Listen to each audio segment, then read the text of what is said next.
Good evening, everyone. I'm Ankit, and you're watching the Indian Express analysis, which goes live every day at 4 p.m. on StudyIQ IS English platform.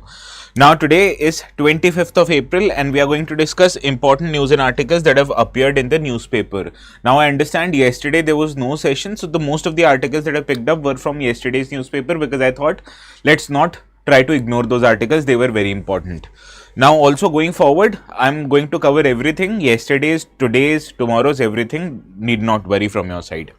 Now, we'll start our today's discussion by understanding what is Indus Water Treaty, because you understand India is in a position to retaliate against the terrorist attack which happened in Pahalgam, and the first measure, on one of the first measures that government took, were several diplomatic measures. So our first two articles are based on those diplomatic measures only. Our first article is about Indus Water Treaty, because this is a bilateral treaty between India and Pakistan which relates to sharing of waters of river Indus and its 5 tributaries.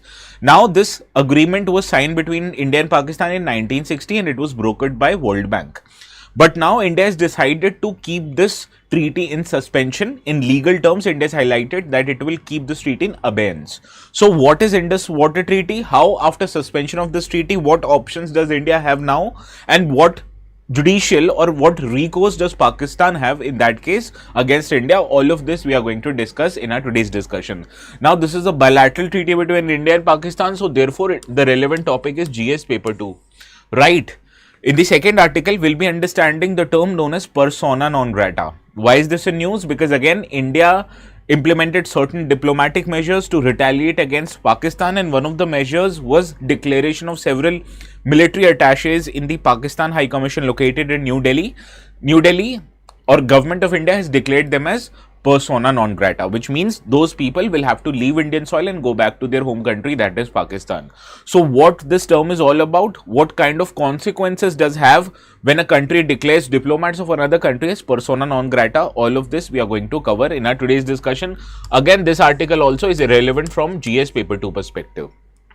In the third article, which is an economy based article, we'll be understanding the term known as tax collection at source, because government has notified several luxury goods which are above the prices of 10 lakh rupees. Once you purchase them, you also have to pay tax collection at source, and the seller will deposit them with the government, highlighting that X or Y person has made such a purchase. So how this tax collection at source works, what are its benefits, and why is government implementing it, all of this we are going to cover in our today's discussion. Again, this is a part relevant from Indian economy, that is matters relating to taxation. So the relevant paper is GS paper 3.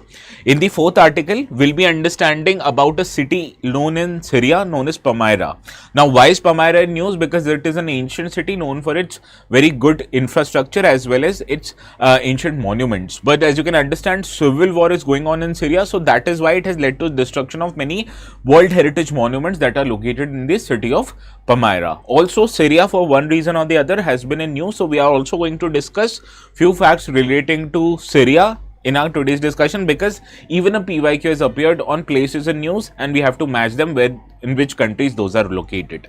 In the fifth article, we'll be understanding about the problems of food adulteration.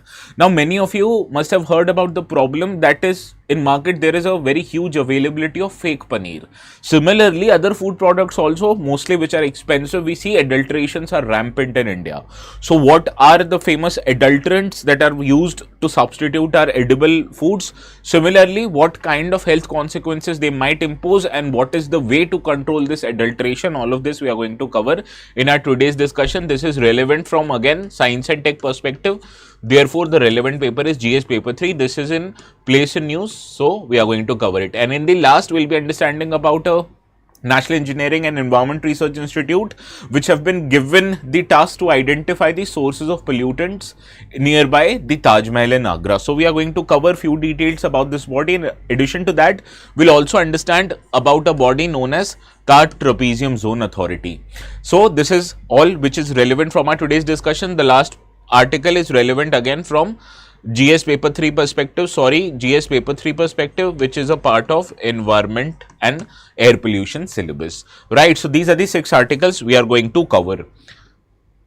Now, if you look The notes for this session as usual will be available on my Telegram channel ATS Live, so you can either search it on the top right hand corner of your app, and even still you don't want to do that, this is the QR code which will take you directly to my Telegram channel. Good evening Augustine, Sarang, Yashi, Happy, Bhanu, Soma, Baga, Reshma, Priyalata. Good evening everyone. Namaskar Soma. Now we'll start our today's discussion with this article. This appeared in yesterday's newspaper on page 19. That was the explained page. Now if you look at this article, it states why India's suspension of 65-year-old Indus water treaty is significant. So in this regard, let us try to understand the context of our today's discussion. Now I told you India implemented several diplomatic measures to retaliate against Pakistan because Pakistan has been out and out responsible for creation and perpetration of terrorism in India. Now one of the consequences of this belligerent action by Pakistan is India has decided to keep Indus Water Treaty into abeyance. So from our today's discussion, what becomes important is Indus Water Treaty and how suspension or keeping Indus Water Treaty in abeyance gives India more options to how to use the waters of Indus river water system. This becomes important from our today's discussion. Now, first, let us quickly understand what is Indus River Water Treaty. It was signed in 1960 between India and Pakistan, and also this was brokered, or the mediator of this treaty was World Bank. Now the objective of this treaty is to delimit the rights and obligation of both the countries when it comes to dividing and use of water of Indus River water system. This not just pertains to Indus River but also with its 5 tributaries, all of which we are going to cover in our today's discussion. Now for your perspective, this is the Indus River water system. Most of the rivers in Indus, they originate either in India or in China. For example, there are Indus River and 5 of its tributaries: Satluj, Beas, Ravi, Chenab and Jhelum. So the delineation of how to use this water, this was the subject of Indus River Water Treaty. Let's see how this treaty divides the use of water. Now it allows India unrestricted use of 3 rivers which are located in the eastern part of the Indus River water system. So you can see from here, from this image, Satluj, Ravi and Beas, these are 3 eastern based Indus River water and its tributaries. So these 3 rivers, India can unrestrictedly use its water for its own purpose, be it drinking purposes, be it electricity generation, be it irrigation, anything, right? So these 3 rivers, unrestricted use is given to India. Now the Pakistan has control over 3 western rivers, that are Indus, Jhelum and Chenab. Now these 3 are the western rivers: Indus, the parent river, as well as its tributaries Jhelum and Chenab. Pakistan are given a major right to use the waters of this river. But this does not mean that India can't utilize the water of these 3 western rivers at all.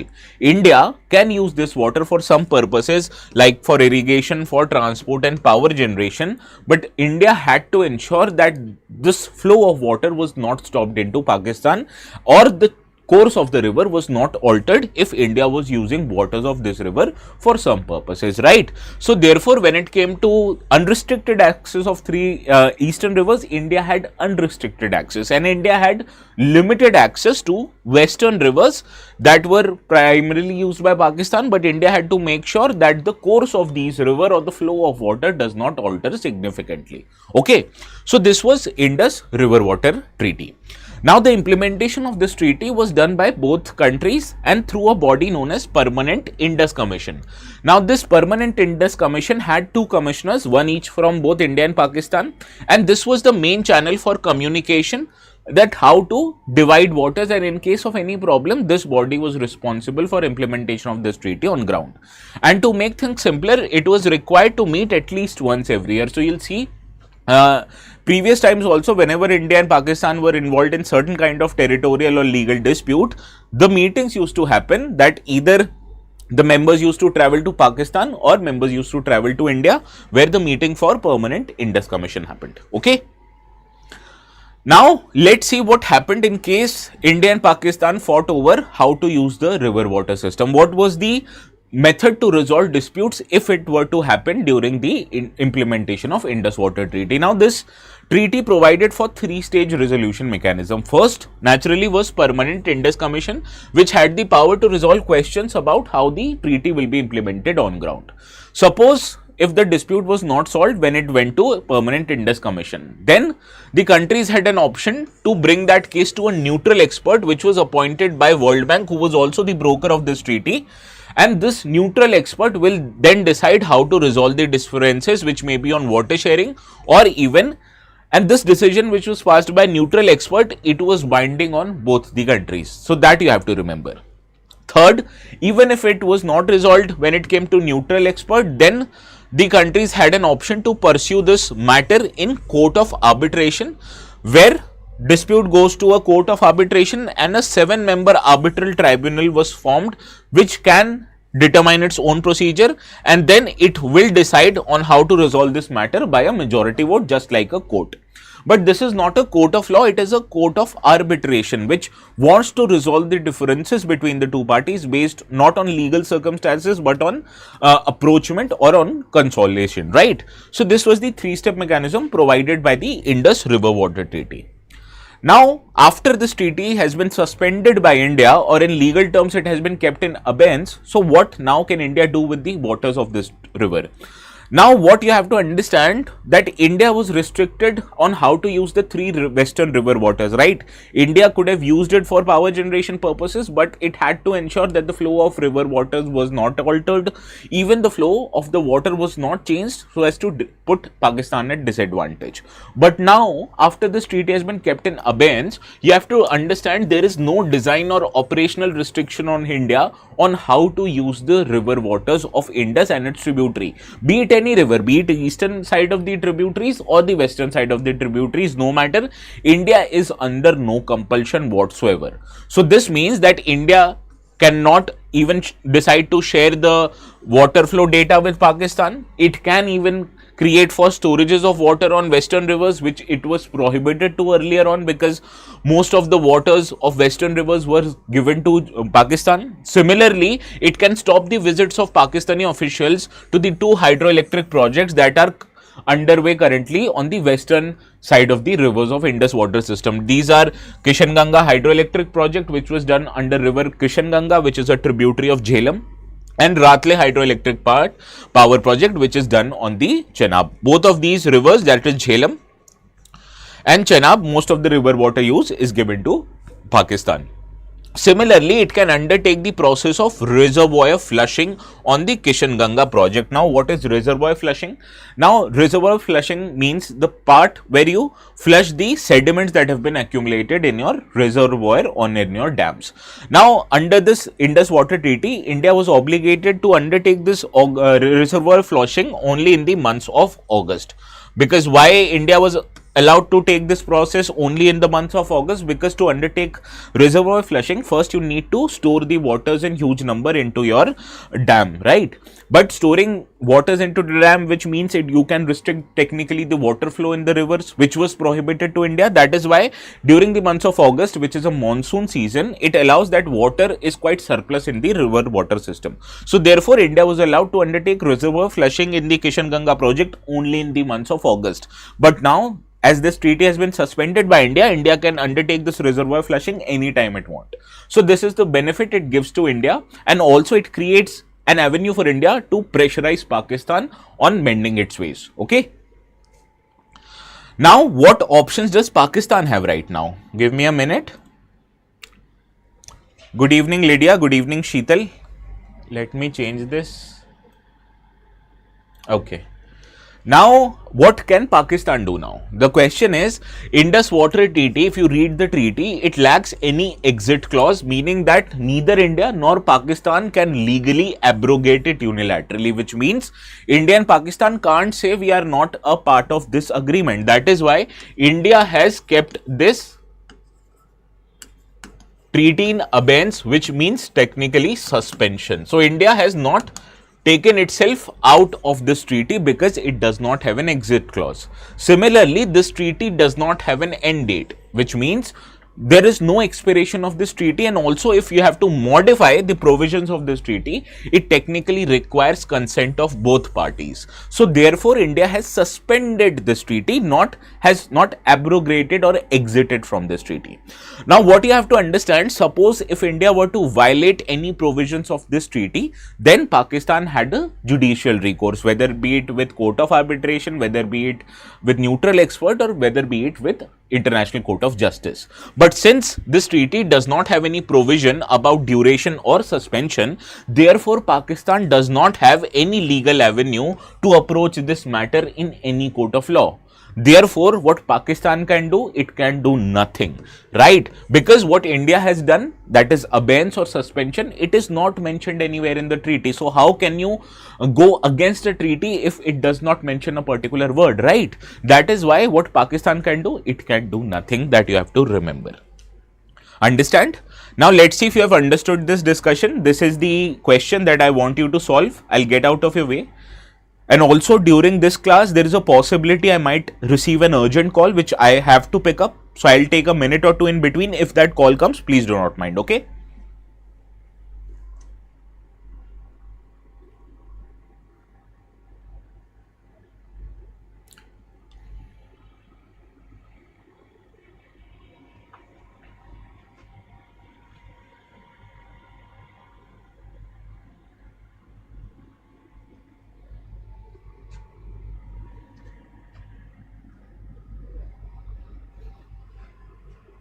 Bhagas Pings, A, you are asking me or telling me?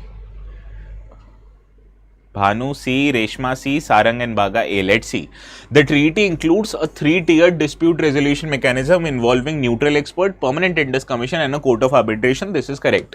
India has the right to use eastern rivers exclusively. This is correct. While the western rivers are reserved entirely for Pakistan without exceptions. This is incorrect. There is an exception given to India that it can use the waters by creating run-off river projects, but it has to ensure that the course of river is not changed or the flow of river is not altered so that it puts Pakistan at a disadvantage. So therefore second is incorrect. United Nations plays an important role in resolving disputes under this treaty. This is also incorrect. Who plays an important role?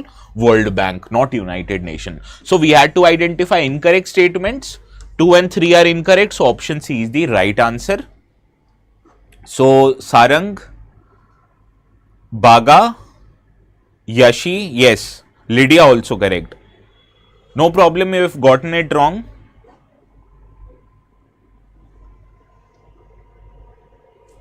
Yes, you actually need to read the question till the last word. Please make it a habit whenever you are solving mock test na. Whenever you are solving the mock test, please underline or circle this particular word, what actually is the question asking.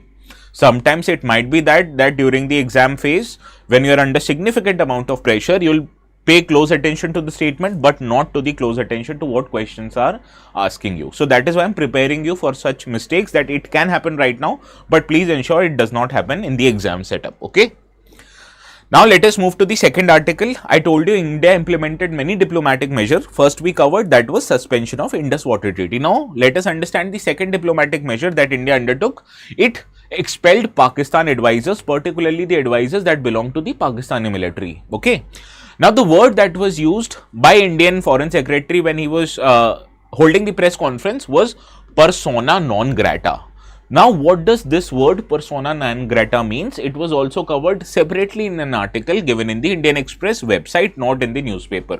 So, let us try to understand what this word persona non grata means. But first, let me give you a context. Now, following the terrorist attack in Pahalgam, which left 26 people dead in India, India decided to downgrade its diplomatic relations with Pakistan, announcing measures such as suspending the 1960 Indus Water Treaty, which we have already covered. Now further, what India did, that it reduced the diplomatic strength of Pakistani mission from 55 to 30, and also it decided that defense and military attaches, naval and air advisors that were posted in the Pakistan High Commission in New Delhi, they are declared persona non grata, which means these persons now have a week to leave India, and India has similarly withdrawn their defense attaches also in Pakistan accordingly, because otherwise they would have also declared us PNG or persona non grata.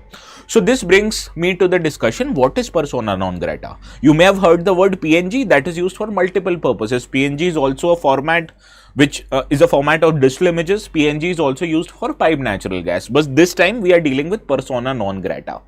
Now, persona non grata, if you understand the word which originates from Latin, it means an unwelcome person, right?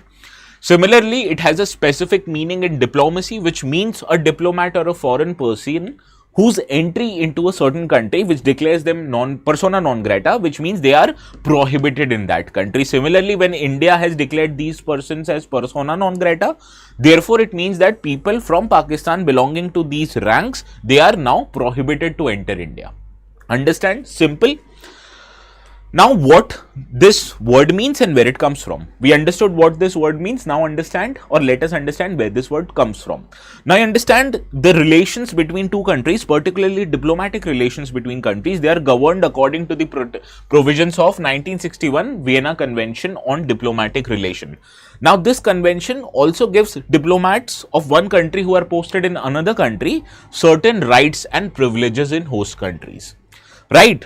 Now, when you withdraw these rights that are given to diplomats in your host country, this means, and this is also provided in Article 9 of this same 1961 Vienna Convention. It says that a host country can declare any member of a diplomatic staff persona non grata at any time and without having to explain its decision. So, this is the sole prerogative of the host country, whether it want to let that diplomat remain in the country or send them back to their home country.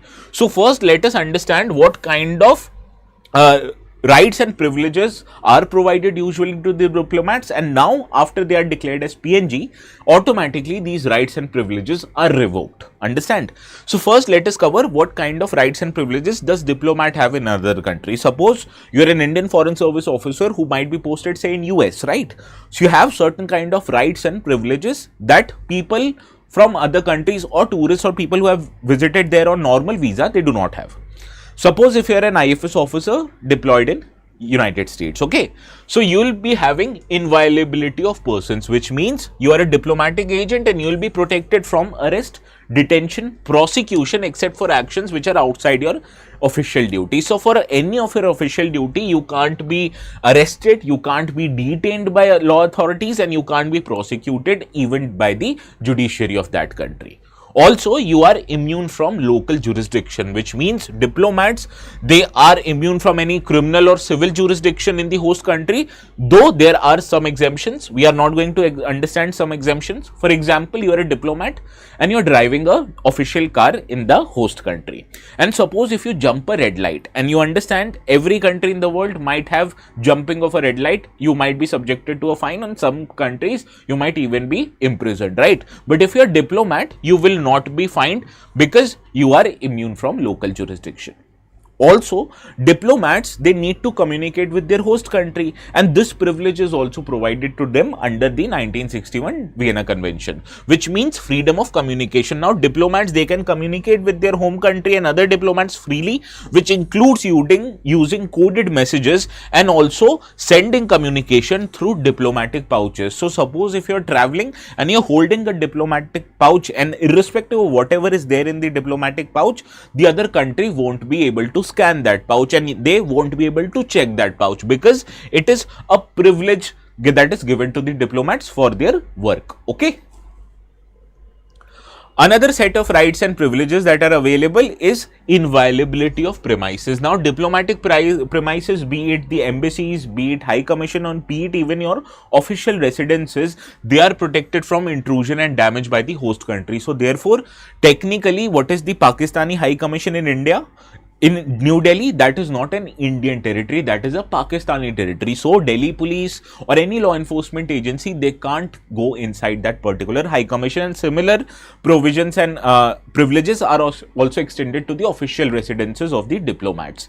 Also, these diplomats are subjected to tax exemptions, that whatever they make, they won't be able to taxed in the certain country. There are certain exemptions, although suppose if a diplomat goes to buy a watch, they will be subjected to give GST, but when it comes to their income, they won't have to pay tax in India, rather they have to pay tax in their home country. Similarly, they are given freedom of movement and travel, as they are free to move and travel within the host country, subjected to national security regulations. Although India can prohibit entry of foreigners into other countries, so therefore diplomats also won't be allowed, but naturally they have the freedom to move inside the normal areas in the country. Okay, so these are kinds of rights and privileges that are provided to diplomat, and these are stopped once a diplomat is declared as persona non grata. Understand? Any doubt in this? Now let us see what is the consequences of the declaration of persona non grata. Now soon after the declaration that a person is declared as PNG, they are concerned to usually return to their home nation, and in case they fail to do so within a reasonable period that the order might highlight, the country may refuse to recognize the person concerned as a member of the mission. So therefore all the rights and privileges that I told you before these two slides, they are revoked once the person is declared as persona non grata. And this article also says that person can be declared persona non grata even before arriving in the country. So it does not mean that the person needs to be present in the country for it to be declared as PNG, but they can also be declared as PNG even before they arrive in the country. Understand? Now let us understand when can you declare a person persona non grata. When you look at the provision given in the Article 9 of the Vienna Convention, there aren't any fixed rules regarding when a country can declare a foreign person as a persona non grata. Now therefore countries have used this provision generally as a method of protest to highlight their discontent with the actions of other nations. For example, during the Cold War, both US and Russia used it extensively to expel the diplomats of other country from their home country. Also recently we saw there was this diplomatic dispute between China and Canada. Canada accused China of interfering in their elections. So what Canada did, it expelled a Chinese diplomat, and similarly China expelled a Canadian diplomat from Shanghai.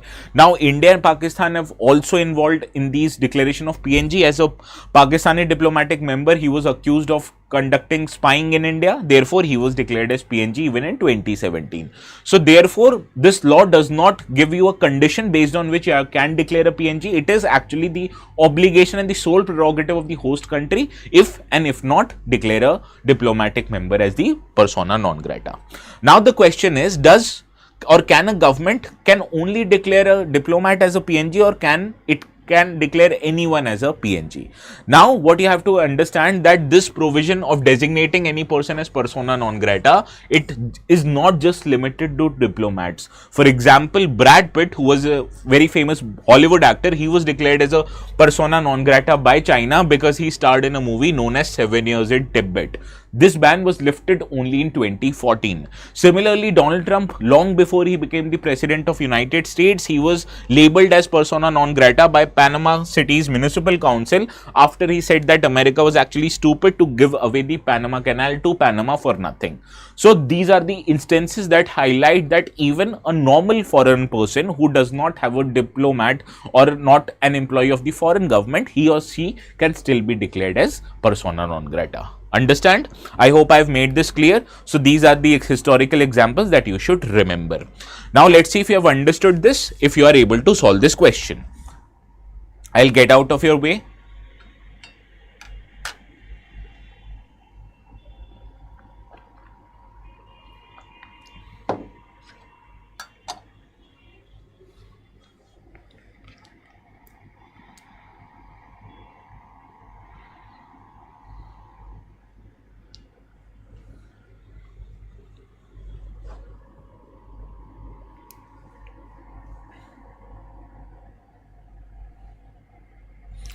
Well, persona non grata is a diplomatic term used to declare a foreign diplomat unacceptable and may lead to their expulsion without providing any justification. This is right. The country need not justify this move. They just can or cannot declare a person as PNG.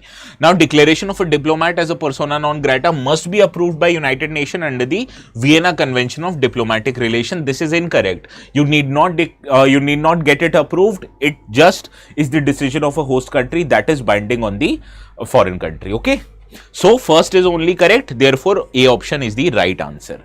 Now moving to the third article, this actually appeared also in the yesterday's newspaper. It tells us that watches, handbags, paintings and other luxury items, they are to attract 1% tax collected at source. So if you look at the context of today's article, you will find out that luxury items whose price is over 10 lakh rupees, if you go and buy these items in the store, you are required additionally to pay tax collected at source, which is at 1% of the price at the point of sale. Now, why is such a measure being implemented? Because it will help the tax authorities to trace the sale of luxury goods and match it with income tax profile of taxpayers, so as to detect whether or not that person is involved in a possible tax evasion or not, right? So what is tax collection at source? It is a tax which the sellers of an item are required to collect from the buyers on certain specific items. This is collected by the seller as a mean to track buyers and minimize tax evasion. Now, this is a legal measure which originates from Income Tax Act 1961 and it is considered as a tax on an income. That is why it is an example of which kind of tax? It is an example of direct tax, because the burden of paying this tax is on the taxpayer himself, right? So suppose if I go and buy a luxury item, then I will have to pay the tax collection at source to the shopkeeper. Understand? Now, till now, government announced this in last year's budget. It was collected on sale of timber wood, tendu leaves, motor vehicles that exceeded 10 lakh rupees. Now, this list of items on which you have to pay tax collection at source, this has been expanded to include other luxury items like wristwatches, handbags, antiques, paintings, sculptures, home theater systems, shoes and sportswear, etc. What you have to remember, they need to be priced above 10 lakh rupees. So suppose if you go and buy a watch, the price of that watch is 9 lakh rupees, you need not pay tax collection at source. But suppose if that watch cost 11 lakh rupees, you need to pay tax collection at source. Okay, understand? So this is how you need to pay. Now let's see how this tax collection at source works. Suppose if you go and buy this IWC watch, the cost of this watch in the market right now is 23 lakh rupees, right? So suppose if you go and buy this watch, the shopkeeper will ask you to pay 1% extra as a tax collection at source. So what is 1% of 23 lakhs? It is 23,000 rupees. So what you will have to pay is 23 lakh rupees for the watch and 23,000 rupees for tax collection at source. Now what the shopkeeper will do is that he will take your PAN address and PAN card number and then he will deposit this 23,000 rupees with the government or the IT department, right? So whenever the next year when you are filing the tax returns, this actually 23,000 rupees payment will show in your portal, right? So suppose if that person who goes and buy this watch for 23 lakh rupees, he needs to pay how much tax collection at source? 23,000 rupees. And suppose this person has an annual tax burden that he needs to pay the government of rupees 1 lakh. So this entry of 23,000 rupees will already be made here, that it will be highlighted that he paid this as a tax collection for watch, and if his total tax obligation is 1 lakh rupee, so this 23,000 rupees will be settled here. So now he needs only to pay an additional 77,000 rupees as a burden of this tax. But why is government doing this tax collection at source drama? Let us try to understand this. Now, what happens is that many people in India, they show that their income is very less. Suppose they say that my income is only 5 lakh rupees and therefore I will be exempted from paying any tax. But you will see that person is splurging so much money. So you will know that that person has a source of income which he is not showing to the government and therefore trying to evade the taxes. So therefore government is trying to track your luxury payment so as to ascertain your real source of income. That is why it is an intent to enhance the monitoring of high value discretionary expenditure. So you're not going to buy a 23 lakh rupee watch if your income is say 5 lakh rupees an annum. You'll only buy that watch if your income is much higher than that. So therefore your tax obligation must also reflect your income. But if it is not being reflected, then the government will know every of your misdeed. Similarly, it reflects a broader policy objective of the government to expand the tax base, because we have seen India is a country of almost 140 crore population, but the total number of taxpayers are only 2%, that is people who pay income tax. So that is why government is trying to expand this tax base, and also this will encourage greater financial transparency. Similarly, sellers will now also be required to ensure a Timely compliance with TCS. So every person that comes into the shop and buys a luxury item for more than 10 lakh rupees, he or she will need to provide their PAN card details to the shopkeeper, and shopkeeper will have to deposit this amount with the government, highlighting that X person or Y person has made such and such purchase. Also, it might increase the enhanced KYC requirements, but this is good for economy as whole because it will prevent the tax evasion. Understand this tax collection at source. Now, there is a very similar term that is also used, known as tax deduction at source. Now, what happens when you're a salaried employee now? Suppose if your income is 50,000 rupees. So, before giving you the salary, the company will deduct 10% of your income and deposit this amount with the government or with the IT department, highlighting that this is the tax deduction at source. And whenever you are going to file your tax returns for the following year, this tax deduction at source will be reflected in your account and your automatic tax obligation will be adjusted accordingly, minusing this TDS that you have already paid. Okay. Now, this TDS is also a part of Income Tax Act 1961, and this gets adjusted with your total tax liability, similar to that of TCS. The purpose of these two are different. This is to estimate your income, and another one is to estimate your discretionary luxury spending. But the method of how these implemented are the same. Any difference in tax collection? Any doubt in tax collection at source? If you don't, let's solve this question. If you have, please let me know in the comment section.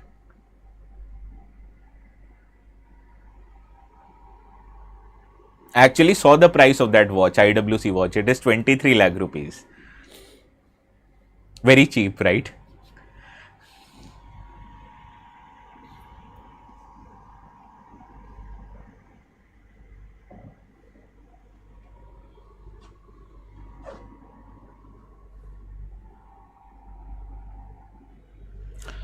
Well, you are right. Tax collection is applicable both for domestic as well as foreign transactions. Suppose if you book a luxury tour and travel package, right, and if it costs you more than 10 lakh rupees, then also you need to pay this tax collection at source, because obviously foreign travel is a discretionary item. You need not travel foreign purposes for Europe or in exotic countries for your own purposes, right? So that is why this is incorrect. First one is right. This is a correct statement. So option A is the right answer.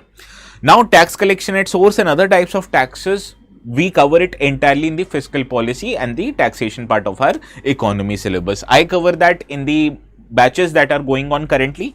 This is called as foundation batch, where we provide every detail regarding that is relevant from your prelims, mains as well as interview exam. Right now, currently the admissions are ongoing for April morning batch, and this admissions will close on 30th of April. Now, the benefits of various courses that are available I've given in this slide. You can watch it after you download my notes. But the question is how to take admissions and why to take admissions. Why to take admissions? See, this is the person, Miss Ashish Sharma, who got AIR rank 12 this year. She actually was a student of ours for a live foundation batch, much similar to the foundation batch that we are offering right now. So, nothing to take away from her hard work, but one of the key role that played in her preparation is that the good amount of teaching and the amount of tests that are available to her, so that to hone her skills of UPSC relevant subjects. So therefore, you are requested to take admissions also in these batches, and if you have to take admissions, click on explore courses. When you click on explore courses, you'll be given an option to click here on UPSC IS English, right? So click on UPSC IS English. Here the batches are available exclusively English, right? So you can take admissions for other batches also that are available in bilingual, but for English batches, you need to click this option first. Here the batches are given. Click on the first tile and you can see the prices at which the batches are available right now. The maximum price that you need to pay for diamond batch is 41,999. But you can get it for much cheaper rate by using the code that is flashing on the bottom half of your screen, that is called as ATS Live. How to apply that code? Let me give you a way. Now this is an option to add promo code. Click on it. You will be asked to enter a coupon code here. Click on that and write ATS Live. As soon as you write ATS Live, click on apply. Now, once you click on apply, you'll see the discount for 7,000 rupees is applicable and the diamond batch is available at 34,999.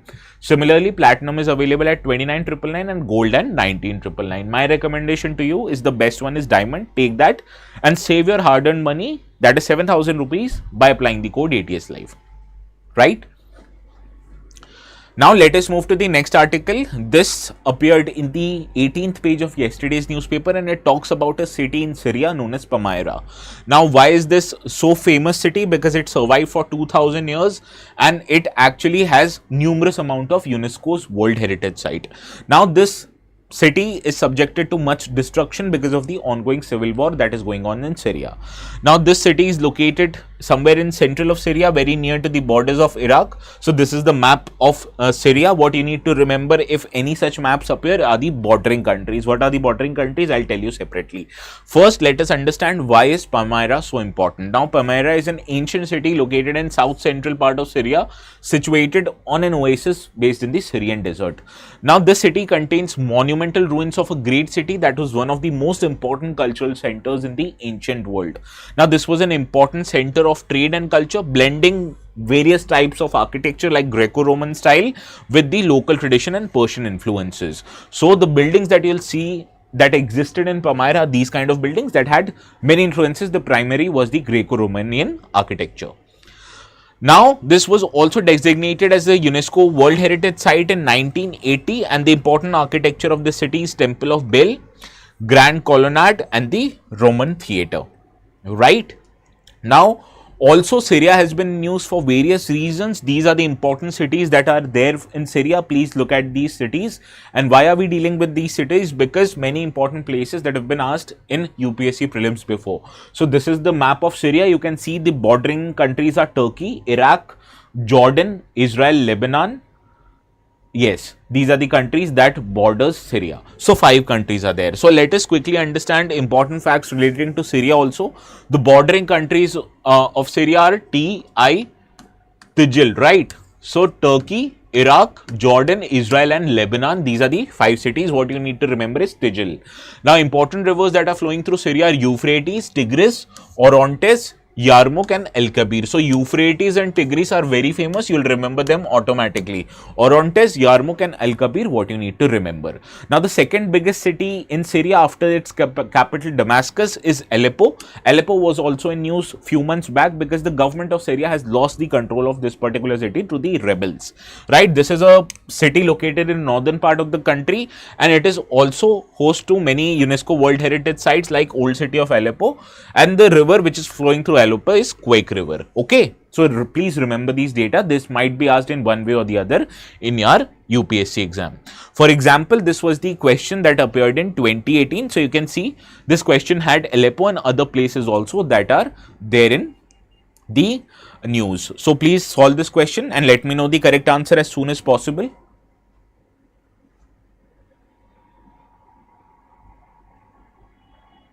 I'll give away the last option. Yeah, you can see the last option now.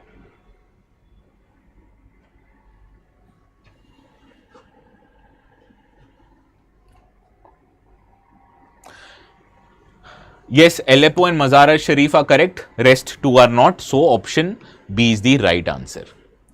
Now moving to the next article. This article talks about food adulteration, which is very much in news this year, primarily because Zomato was accused of selling what is known as analog paneer. Now, looking at the term analog paneer, I wondered whether is there a digital paneer or not. So, jokes aside, what I was going to tell you, that common food items which are available in many places every day, these are being subjected to food adulteration. And food adulteration, it refers to both intentional and unintentional contamination of the food by adding, mixing or substantially harmful and inferior items which are called as adulterants, right? So from our exams perspective, what becomes important are the important adulterants that are available in our food item. For example, milk and dairy products, they have water. Water is not actually harmful, so we can ignore it. Other harmful items that are added to milk and dairy products are starch, detergent, synthetic milk, urea and even caustic soda. As you can understand, they will have health implications. Similarly, fake paneer, also known as analog paneer, these are made using starch, synthetic milk and non-edible acids, primarily acetic acid, which in greater quantities are harmful to human health. Similarly, edible oils, these are there are common adulterants known as arginine oil, which is actually toxic, castor oil, mineral oil and even rice bran oil. Similarly, spices and condiments are one of the most adulterated items that are available in India. They have artificial colors, lead chromate, which is available in turmeric, Similarly, Sudana is added in chili powder to give it a red color, and also brisk or brick dust, which also is added to red chili powder. Similarly, vegetables and fruits, they have malachite green, which is a adulterant in leafy vegetables. Wax coating is used to make apple more shiny. Similarly, calcium carbide are added to make or ripen the fruits faster, and similarly, oxytocin are added to enhance the size of the fruit. Also, grain and pulses, you see, they are adulterated by polishing it with artificial colors, mixing it with stones and chalk powder. That is why you'll see many companies are now selling unpolished pulses just and are asking premium for it, because it highlights that no adulterants have been added in the polishing process. Similarly, beverages and fat foods, they are added with artificial sweeteners, colors, preservatives, which in many cases might be beyond the permissible limits. Okay. So these are the common adulterants. Now, what kind of health risks that are associated with it? For example, detergents that are there in milk and paneer, it causes gastrointestinal issues, diarrhea, toxicity. Similarly, acetic acid in fake paneer causes stomach ulcers, mucosal damage.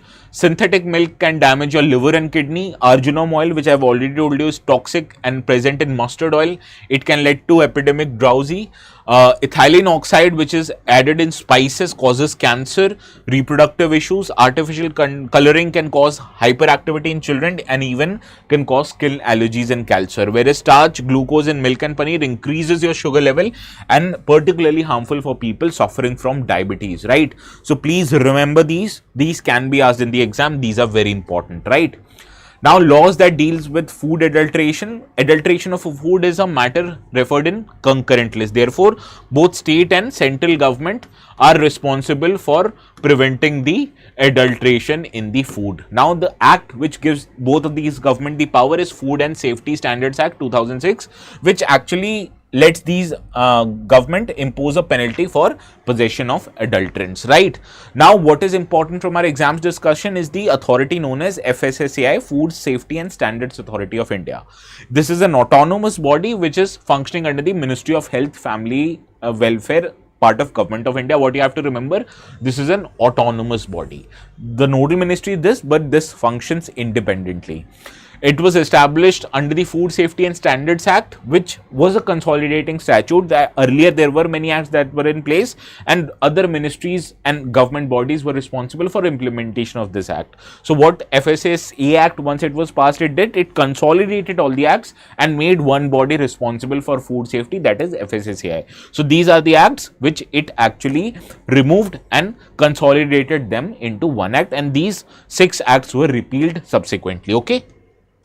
Now, what are the functions of FSSAI? There are many functions. First, you have to remember they lay down standards and guidelines in relation to articles of food and the enforcement of the appropriate food system. Similarly, it lays down mechanisms and guidelines for accreditation of certification bodies and accreditation of food testing laboratories. Also, what it does, it provides a scientific advice and technical support to both state and central governments on how to make policies so as to prevent the adulteration in food. It also collects and collates data regarding incidental of biological risk, contamination in food, residues of various contaminants in food products. So, suppose if you were importing any food item that contains a GM crop, then you need to take permission of FSSAI because it is responsible for estimating the biological risk. Similarly, creating an information network across the country which provides an objective information about food safety and its related concern is also a responsibility of FSSAI.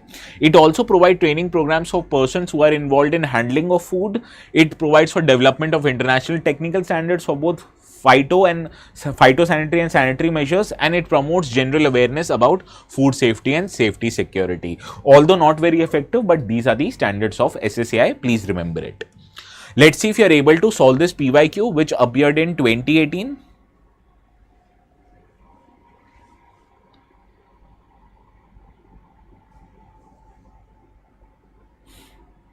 Quickly.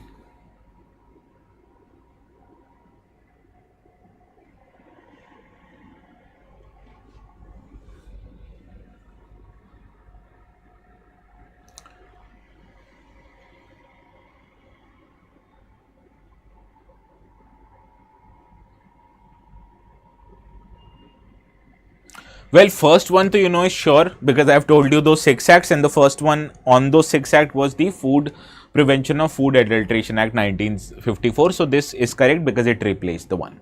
Now the second statement is quite tricky, and even I got this incorrectly when I attempted the prelims, which I qualified in 2018, right?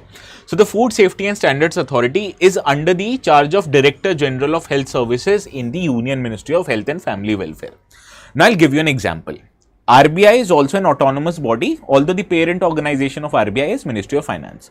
But does RBI governor report to Finance Secretary? The answer is no. RBI governor is only responsible to the Minister of Finance, because RBI is an autonomous body. Similarly, I told you FSSI is also an autonomous body. So it does not report to any member, rather it reports to Minister of Health. Okay. So therefore, second statement is incorrect. So, second statement incorrect, first one is right, option A is the right answer here also. Yes, Reshma, you've gotten it right.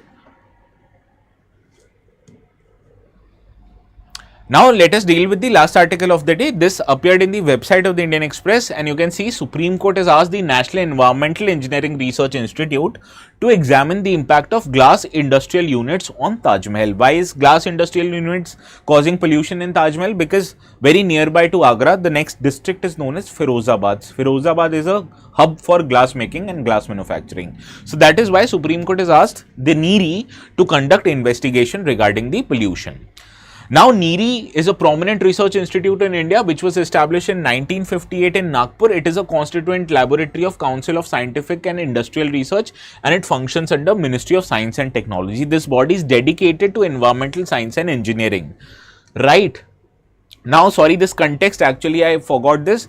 The Supreme Court, it tasked the NEERI to study the impact of glass industries on Taj Mahal, which is a UNESCO World Heritage Site.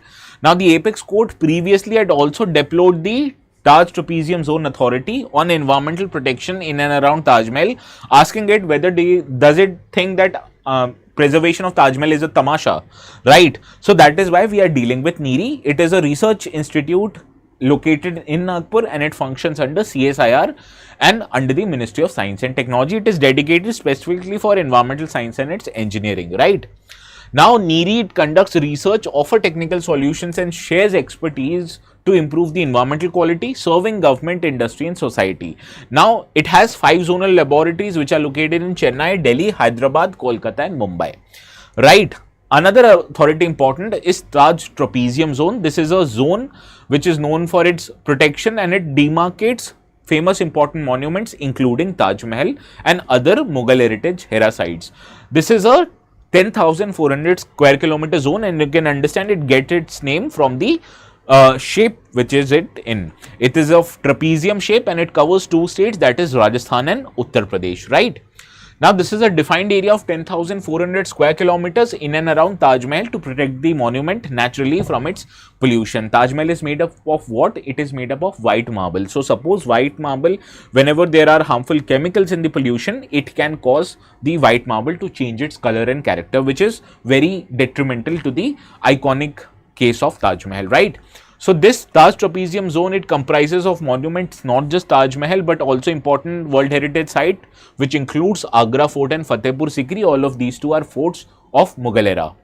Now, this is spread across districts of Agra, Firozabad, Mathura, Hathras, and Etah in Uttar Pradesh, and Bharatpur in Rajasthan. So, the 2 states where it is spread is Uttar Pradesh and Rajasthan. So, you'll remember it, okay? Yes, glass city of Firozabad. Now, the objective of Taj Trapezium Zone obviously is to control pollution and preserve the Taj Mahal from environmental degradation, and this body was constituted under the Environmental Protection Act 1986. So, you can say this body is a statutory body, right? Now, there are 4 zones that are named under TTZ, that is red, green, orange, and white. Obviously, red is the one that is the more protected of the 4 zones. Understand? Now, let's see if you are able to solve this question quickly.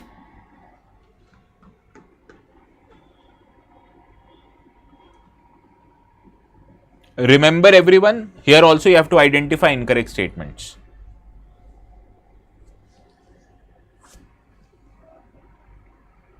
Even UPSC makes it easier for you. Whenever you will find such statements, now the word incorrect will be in italics, not in normal text. Okay.